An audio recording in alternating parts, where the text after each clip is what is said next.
अस्सलाम वालेकुम रहमतुल्लाह। उम्मीद करता हूँ बच्चों आप सारे खैरियत से होंगे और आपका जो फर्स्ट ईयर का रिज़ल्ट है वो बहुत ही अच्छा आया होगा। दोनों जो है वो उसमें बात करूँ पिंडी बोर्ड ये पंजाब बोर्ड और फेडरल बोर्ड का, और इस वक्त आप जो है वो ज़ोरों शोर से अब सेकेंड ईयर की तैयारी की तरफ जा रहे होंगे। तो आज मैंने सेकेंड ईयर का एक टॉपिक है जो electric industry due to parallel charge sheet, ये मैंने चूज़ किया है। और इससे पहले हम जो है electric industry due to infinite charge sheet कर चुके हैं। दोनों की दोनों ये एप्लीकेशन गाजला की हैं और दोनों की दोनों बहुत ही इंपॉर्टेंट टॉपिक है लॉन्ग क्वेश्चन के हवाले से, चाहे आप फेडरल बोर्ड की बात कर रहे हो या पंजाब बोर्ड की। तो हम स्टार्ट करते हैं जी अपने टॉपिक को। ये बेसिकली गाजला की एप्लीकेशन है जिसमें हमने इलेक्ट्रिक इंटेंसिटी निकाली है। आपको याद होगा मैंने लास्ट टाइम भी आपको बताया था कि जब भी हम इलेक्ट्रिक इंटेंसिटी निकालने जाएंगे तो हमारे पास 3-4 स्टेप्स होंगे। सबसे पहला स्टेप ये है कि हमने गाजियन सरफेस, इमेजिनरी सरफेस जिसको गाजियन सरफेस बोलेंगे, वो हमने सबसे पहले ड्रॉ करनी है। तो पहले हम वो स्टेप करेंगे, फिर उसके बाद उस गाजियन सरफेस के ऊपर विद द हेल्प ऑफ गाज लॉ जो है वो हम फार्मूला जो है वो फ्लक्स का लिखेंगे, और फिर उसी गाजियन सरफेस के ऊपर हमने phi is equal to E dot A वाला फार्मूला जो है वो अप्लाई करेंगे। और आखिर में इन दोनों फ्लक्स के फार्मूलों को, एक गाज लॉ वाला और एक जो है ई डॉट ए वाला फार्मूला जो है, इस दोनों को कंपेयर करके हम इलेक्ट्रिक इंटेंसिटी निकालेंगे। तो सबसे पहले हम जी स्टार्ट करते हैं। तो हमारा टॉपिक है जी, हमारे पास है parallel and opposite charge sheet. तो हम यूँ कर लेते हैं कि आप सबसे पहले हम डायग्राम बना लेते हैं जिसमें दो पैरेलल चार्ज शीट ले लेते हैं, ठीक है। तो फर्स्ट कर लेते हैं कि हमारे पास ये दो पैरेलल चार्ज शीट है। एक शीट ये है, गरचे कि ये नेग्लिजिबल थिकनेस की होती है, इसके बावजूद भी मैंने इसकी थिकनेस काफ़ी शो की है ताकि हम आसानी से इसको बता सकें। तो ये दो हमारे पास पैरेलल शीट होगी। अब हमने इनको चार्ज करना है। याद रखिएगा जब भी दो शीटों को चार्ज करेंगे, अगर दोनों के ऊपर अपोजिट साइन आएगा, अगर दोनों को आपने अपोजिटली चार्ज करना है, तो फिर ऐसी सूरत हाल में इसमें जो पॉजिटिव चार्ज है फॉर एग्जांपल, तो यहाँ पे आपने पॉजिटिव अंदर यानी इनर साइड पे आपने शो करना है यहाँ पे। और अगर नेगेटिव चार्ज शीट आपने बनानी है तो ये यहाँ पे आपने यहाँ पे रखना है। मैं आप बच्चों से हमेशा ये बात कहता रहता हूँ कि आप कभी भी मेरी वीडियो को जो है वो फॉरवर्ड या आप थोड़ा कट करके नहीं देखिएगा। उसकी रीज़न क्या है कि मेरी कोशिश होती है कि मैं वक्तन फ़वक्तन इसके अंदर जो MCQs आता है जो बोर्ड के वाले से भी बहुत इंपॉर्टेंट है और एंट्री टेस्ट में भी बहुत इंपॉर्टेंट होते हैं, उसको मैं ज़रूर मेंशन करूँ। तो इसलिए आप बच्चों से रिक्वेस्ट है कि आप पूरी पूरी वीडियो देखा करें। तो अभी भी मैं एक बात बताना चाह रहा हूँ कि जब हम किसी भी चार्ज शीट को या किसी भी शीट को चार्ज करते हैं, अगर इमेजिन करें कि वो अकेली चार्ज शीट है, तो जो चार्ज होता है वो हमेशा उसके आउटर सरफेस के ऊपर रिसाइड करेगा। मसलन इमेजिन करें कि मैं अपने हाथ को चार्ज कर रहा हूँ, तो चार्ज कहाँ लाई करेगा, मेरी इस साइड पे और इस साइड पे सरफेस के ऊपर, अंदर कोई चार्ज मौजूद नहीं होगा। तो पेपर में इसी को बता सकता है कि अगर हम किसी भी चार्ज किसी बॉडी को चार्ज करेंगे तो चार्ज लाई क्या करेगा, only at its top surface, दोनों इस तरफ पे जो उसकी सरफेस होगी उसके ऊपर चार्ज लाई करेगा। मतलब अगर मार्कर को चार्ज करेंगे तो सिर्फ इसकी बैरूनी सारी सतह के ऊपर चार्ज लाई करेगा। अगर आपने जिस तरह भी हमारे पास दो चार्ज शीट है, अगर दोनों चार्ज शीट को एक को पॉजिटिव एक को नेगेटिव दिया, तो हमेशा इनर सरफेस के ऊपर, आप देखिए पहले मैंने कहा था ऊपर और हर तरफ, लेकिन आप देखिए यहाँ पे कोई चार्ज मैंने शो नहीं किया और ना ही होगा। रीजन क्या है, पॉजिटिव नेगेटिव को अट्रैक्ट करेंगे तो इसलिए जितना भी चार्ज जो इस साइड पे भी था वो सारे का सारा अट्रैक्ट होके इसकी अंदर वाली सरफेस पे आ गया। मतलब अगर मैं ये कहूँ कि मेरे पास ये मेरे दोनों हाथ है, तो चार्ज अगर मैं करूँ, अगर अकेला चार्ज हुआ तो सारा चार्ज यहाँ पे लाई करेगा, अंदर बाहर सारा। लेकिन जब यूं करूंगा तो सिर्फ सारा चार्ज सिर्फ इस साइड पे आ जाएगा, मेरी हथेली वाली साइड पे आ जाएगी। इसी तरह ये चार्ज इधर, तो अगर ये पॉजिटिव है तो यहाँ पे और नेगेटिव है तो यहाँ पे, ये एक दूसरे को अटैक करेंगे। और अगर आप जो है वो दोनों के दोनों चार्ज शीट जो है वो सेम चार्ज है, मतलब दोनों पॉजिटिव है, तो फिर ऐसी सूरत हाल में चार्ज कहाँ लाई करेगा, इस बैरूनी सतह पे। इसका यानी कि पॉजिटिव पॉजिटिव को क्या करेगा, रिपेल, तो सारा चार्ज इधर चला जाएगा और इस हाथ का भी सारा चार्ज इधर चला जाएगा। तो बात समझ के आई, अकेली अगर एक चार्ज हो तो सारा चार्ज अंदर बाहर दोनों तरफ पे लाई करेगा, मतलब दोनों साइडों पे। अगर दोनों अपोजिट चार्ज शीट हुई तो अंदर अंदरूनी जो सतह है उसके ऊपर चार्ज लाई करेगा। और अगर दोनों जो है वो सेम चार्जेस हैं तो ऐसी सूरत हाल में चार्जेस जो उसकी बाहर वाली सतह है उसके ऊपर लाई करेगा। ये आपको जो है वो पता होना चाहिए। तो फिलहाल हमारे पास अपोजिटली चार्ज शीट है तो इसलिए मैंने अंदर बना दिया। तो मैंने कहा इसके स्टेप में अगर चले बात करते हो बाद में, तो पहले सबसे पहले मैं ये शो करता हूँ कि इलेक्ट्रिक इंटेंसिटी की बात करें। तो इलेक्ट्रिक इंटेंसिटी आपने पढ़ा हुआ है कि हमेशा इलेक्ट्रिक इंटेंसिटी किधर से किधर चलती है, पॉजिटिव से नेगेटिव। तो इलेक्ट्रिक इंटेंसिटी की ये डायरेक्शन है जी, पॉजिटिव से नेगेटिव। ये इलेक्ट्रिक इंटेंसिटी की डायरेक्शन है, और ये इलेक्ट्रिक इंटेंसिटी की डायरेक्शन जो है ये पैरेलल लाइन इस बात को शो करती हैं कि ये इलेक्ट्रिक इंटेंसिटी यूनिफॉर्म है। याद रखिएगा आपने ये जो कॉर्नर है ये कॉर्नर तक नहीं जाना, ठीक है ना, कॉर्नर के अंदर अंदर ही रहना है। मतलब है आप कॉर्नर पे चले जाएंगे तो वहां पे इलेक्ट्रिक इंटेंसिटी जो होती है वो यूनिफॉर्म नहीं होती। तो यही वजह है कि लास्ट टाइम हमने इनफाइनाइट चार्ज शीट ली थी, ठीक है। तो आपने दरमियान वाले पोर्शन को लीजिएगा, वो एरिया यूनिफॉर्म फील्ड वाला होता है, तो इसलिए हम उसी को कंसिडर करेंगे। अब हमने क्या करना है, इलेक्ट्रिक इंटेंसिटी निकाली है। फॉर एग्जांपल यहाँ पे हमने इस पॉइंट पे इलेक्ट्रिक इंटेंसिटी निकाली है, पी पॉइंट। इसके लिए आप एक इमेजिनरी क्लोज सरफेस ड्रॉ करें। ये जो इमेजिनरी क्लोज सरफेस जो इस केस में ड्रॉ करेंगे वो in the form of box होगी, ठीक है। तो ये हमारे पास बॉक्स है। ये बॉक्स इस तरह का है कि ये बॉक्स, इसका एक फेस जो है इस शीट के अंदर जा रहा है। आप देख रहे हैं एक बॉक्स का जो है वो इस शीट के अंदर हिस्सा है और बाकी हिस्सा ये बाहर जा रहा है। आपके सामने ये सारे के सारे सरफेसेस बन जाएगी। तो ये जो सरफेस जो in the form of box है, बाज़ाहिर ऐसा लग रहा है कि जैसे ये रेक्टेंगल है, लेकिन मैंने कहा कि जस्ट लाइक क्या है, बॉक्स है। तो ये बॉक्स की शेप में है और ये जो सरफेस होगा ये गाजियन सरफेस होगा। अब गाजियन सरफेस के बाद हम बात करते हैं इसके ऊपर जो है वो फ्लक्स वाले फार्मूले। आपको याद है लास्ट टाइम भी मैंने कहा था पहले हम गाज लॉ वाला फार्मूला यूज कर लेते हैं। गाज लॉ के मुताबिक फ्लक्स का फार्मूला होता है phi is equal to 1/ε0 into total charge. Last time भी मैंने कहा था जब चार्ज यूनिफॉर्मली डिस्ट्रीब्यूट हो और हम कैलकुलेट ना कर सके तो हम चार्ज का फार्मूला किस टेक्निक से कैलकुलेट करते हैं, with the help of charge density. और ये हम पहले भी कैलकुलेट कर चुके हैं पिछले टॉपिक में कि जो चार्ज डेंसिटी जिसे सिग्मा से डिनोट करते हैं वो कितना हो, चार्ज ओवर एरिया। वैसे तो डेंसिटी में वॉल्यूम होता है, लेकिन क्योंकि मेरे कहा ये शीट्स है और शीट 2 डायमेंशन होती है, 2 डायमेंशन चीज के लिए एरिया यूज किया जाता है। मुझे किसकी वैल्यू चाहिए, चार्ज की, तो दिस इंप्लाइज चार्ज की वैल्यू हो जाएगी सिग्मा ए।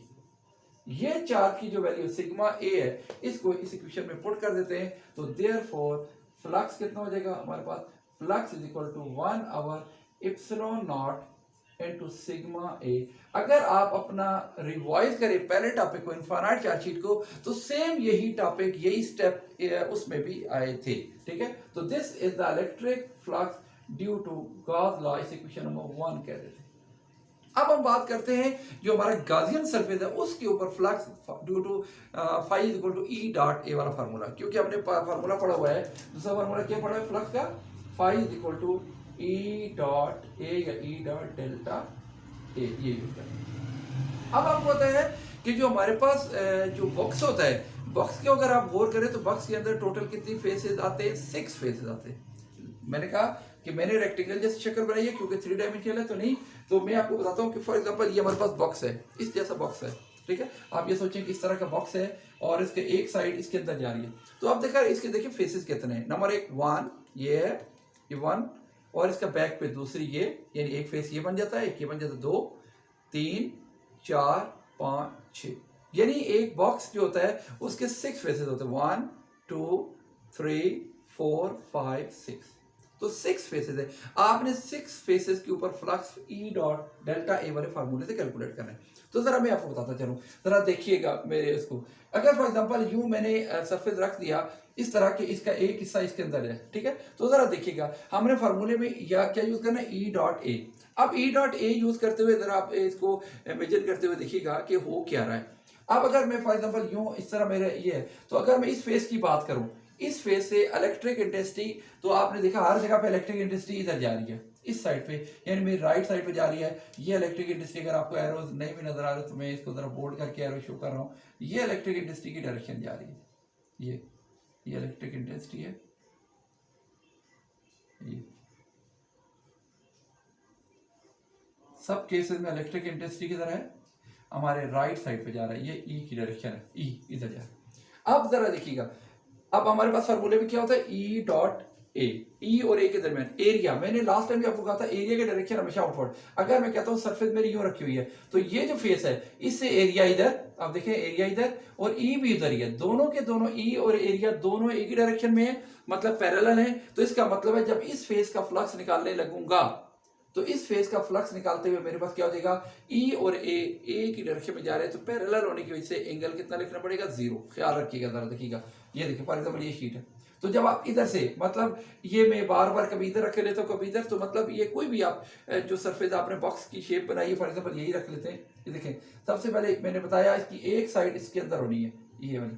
जब इसकी बात करेंगे तो एरिया इसका इस साइड का एरिया इधर और ई भी उधर, दोनों के दरमियान एंगल याद रखिएगा 0 बन रहा है। और बाकी तरफ देखिए ये जो साइड है, ये वाली साइड है, इस पे देखें एरिया मेरी तरफ, ई उधर जा रहा है 90 डिग्री। इधर देखें एरिया ऊपर, ई उधर जा रहा है 90 डिग्री।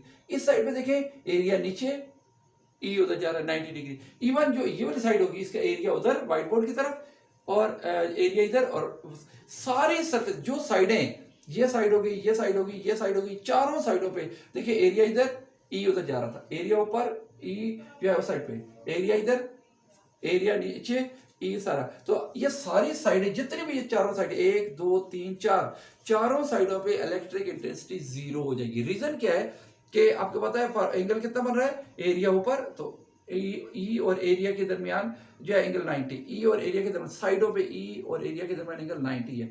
ये मैं आपको पहले इसलिए बता रहा हूँ ताकि हम लिखेंगे तो फिर उस वक्त याद रहे। इस सरफेस पे क्या था, इस सरफेस पे ई भी उधर जा रहा है, एरिया भी उधर जा रहा है, ठीक है, दो चीजें होगी, मतलब साइड भी होगी और ये साइड रह गई, ये वाली साइड जो ये वाली साइड है। तो मैंने कहा ये साइड शीट के अंदर होगी।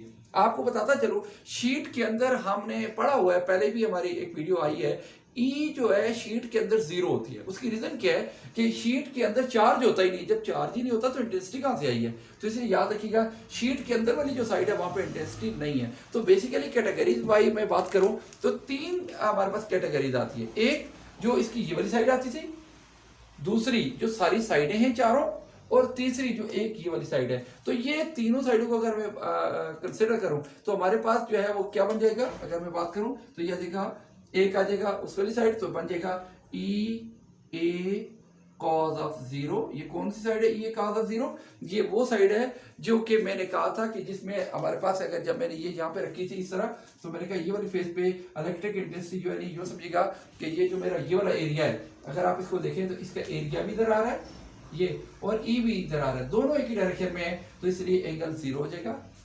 प्लस दूसरा हमारे पास क्या हो जाएगा कि जो साइडें जितनी भी हैं, आप देखें किसी भी साइड की बात करें, मतलब इस साइड की बात कर रहे थे, एरिया ऊपर, ई इधर जा रहा है, एरिया इधर नीचे, ई इधर जा रहा है, हर जगह जितनी साइडें, मैंने आपको डायग्राम में भी बताया था, तो हर जगह पे एंगल 90 बनेगा। तो बन जाएगा E A cos of 90 degree. दूसरा प्लस जो हमारे पास तीसरा जो फेस है वो कौन सा है, वो शीट का जो ये वाला हिस्सा है। अगर आप इसको देखें तो इसमें एक्चुअल में ये जो है ये साइड जो है बॉक्स की वो शीट के अंदर है, तो शीट के अंदर होने की वजह से इलेक्ट्रिक इंटेंसिटी 0 है। फार्मूला वही है, ई ए कॉस ऑफ थीटा, लेकिन इसमें ई 0 एरिया उसका जो भी है, और कॉस ऑफ जो भी एंगल आप लिखना चाहे, 0 लिखना चाहे 180 में थीटा ही लिखो, जो मर्जी लिखे। तो आप देखिए ये किसका इलेक्ट्रिक इंटेंसिटी है, ये साइड्स क्या है, ये साइड्स के लिए है, ये उसका फ्रंट फेस है, एक फेस है, और ये दूसरा फेस है जो कि कौन सा, जो शीट के अंदर बना है।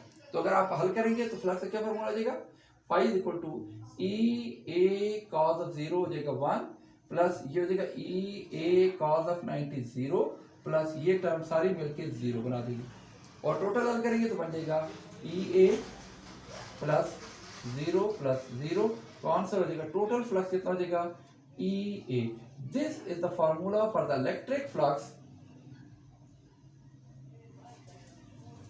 due to this Gaussian surface। इससे पहले हमने पढ़ा था कि ये हमने इलेक्ट्रिक फ्लक्स का फॉर्मूला पढ़ा, लॉ की मदद से हमने कैलकुलेट किया था, यही गाजियन सरफेस के ऊपर फिर हमने with formula E dot A calculate किया है। और आखिरी स्टेप मैंने आपको क्या कहा कि हम क्या करेंगे, इन दोनों फ्लक्स के फार्मूलों को कंपेयर कर देंगे। तो अगर इसको और इसको कंपेयर कर दिया जाए तो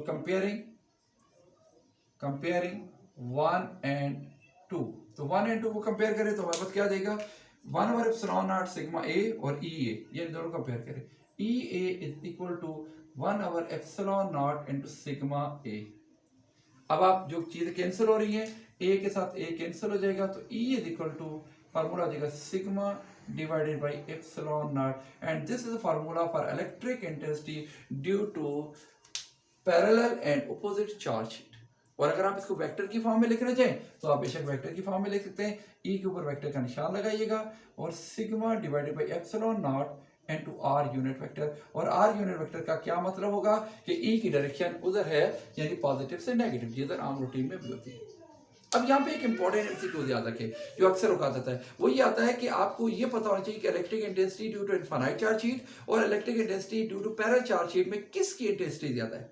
तो इसका जब कभी भी इस तरह का क्वेश्चन आ जाए, एमसीक्यूज आ जाए, तो कभी कंफ्यूज होने की जरूरत नहीं है। वो अगर वो कहता है कि कंपेयर करें कि electric intensity due to infinite charge sheet और पैरेलल चार्ज शीट, इससे रिलेटेड कोई भी क्वेश्चन इस तरह से मिलता जुलता आ जाए कि आप फोर्स और वर्क को कंपेयर करें या जो है आप रिलेट करें, ये क्वेश्चन भी आता है, फोर्स और वर्क को रिलेट करें, पावर और फोर्स को रिलेट करें, एनर्जी और पावर को रिलेट करें, इस तरह के क्वेश्चन कोई भी आ जाए, जिस तरह मैं अभी बताने लगा हूं कि electric intensity due to infinite charge sheet और electric intensity due to parallel and opposite charge sheet, इन दोनों को कोरिलेट करें या इनके दरमियान रिलेशन निकालें। तो आसान तरीका बताता हूं, दोनों को डिवाइड कर लें। जिन दो के बारे में वो रिलेशन पूछ रहे हैं आपसे, वो आप डिवाइड कर लें। मसलन अभी मैं करता हूं E due to parallel charge sheet, मैं अपने लिए तरफ से P लिख रहा हूं, और E due to infinite charge sheet, दोनों का कंपैरिजन करते हैं कि देखते हैं किसकी वैल्यू ज्यादा है।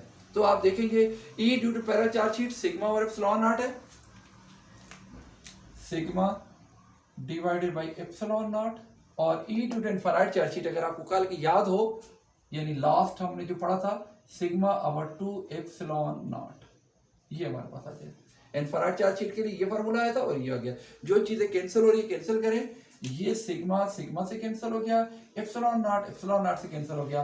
तो हमारे पास electric intensity due to parallel charge sheet divided by electric intensity due to infinite charge sheet is equal to, अगर आप इसे गौर करें, देखिए ये जो 2 है, ये 2 बच गया, लेकिन 2 कहां बचा है, डिनोमिनेटर के डिनोमिनेटर में बचा हुआ है। देखिए डिनोमिनेटर के डिनोमिनेटर में जब कोई चीज बचती है तो वो शफल होके ऊपर नोमिनेटर पे आ जाती है, तो ये 2 ऊपर चला जाएगा और ये आ जाएगा। और अगर आप इसको कंपेयर उसके क्रॉस मल्टीप्लाई करें तो E due to parallel charge sheet कितनी हो जाएगी, 2 time electric intensity due to infinite charge sheet. तो पेपर में इसके 2 एमसीक्यूज आ सकते हैं। Number 1 MCQ, infinite parallel charge sheet और इनफाइनाइट चार्ज शीट के दरमियान रेशियो क्या है। तो रेशियो अगर निकालनी हो तो 2:1। और अगर ये पूछा जाए कि अच्छा बताएं कि इनके दरमियान जो है वो रिलेशन क्या है, तो आप कह सकते हैं electric intensity due to parallel charge sheet 2 time electric intensity due to infinite charge sheet, यानी जो इनफाइनाइट चार्ज शीट आई थी उसके दुगना, डबल है। आप इसका रिवर्स भी कर सकते हैं, और electric intensity due to infinite charge sheet कितनी हो जाएगी, अगर इसकी वैल्यू निकालना चाहिए तो 1/2 into electric intensity due to parallel charge sheet. एक ही मतलब है कि पैरेलल इलेक्ट्रिक इंटेंसिटी इनफाइनाइट के मुकाबले में डबल है, या इनफाइनाइट चार्ज शीट की जो इलेक्ट्रिक इंटेंसिटी है वो पैरेलल के हाफ है। तो ये आज का हमारा छोटा सा टॉपिक था। उम्मीद करता हूँ कि ये आपको टॉपिक समझ आया होगा, ये लेक्चर समझ आया होगा। एनी हाउ फिर भी कोई प्रॉब्लम हो तो मैं हमेशा आपको फ्री हैंड दिया हुआ है कि आप कमेंट में कोई भी क्वेश्चन पूछ सकते हैं। इंशाल्लाह ताला बर वक्त आपको जैसे ही मुझे पता चलता है तो मैं आपको उसका आंसर बता देता हूँ। तो इंशाल्लाह ताला आपसे मुलाकात होगी आइंदा फ्यूचर के किसी भी नए टॉपिक के साथ। आपसे ये ज़रूर रिक्वेस्ट है कि अगर आपको मेरा लेक्चर अच्छे लगे तो आप ज़रूर मेरे चैनल को सब्सक्राइब करें और आप अपने दोस्तों को भी ज़रूर शेयर करें ताकि वो भी जो है वो इससे जो फ़ायदा हासिल करें। Thank you so much. अल्लाह हाफिज़। अस्सलाम वालेकुम वरहमतुल्लाह।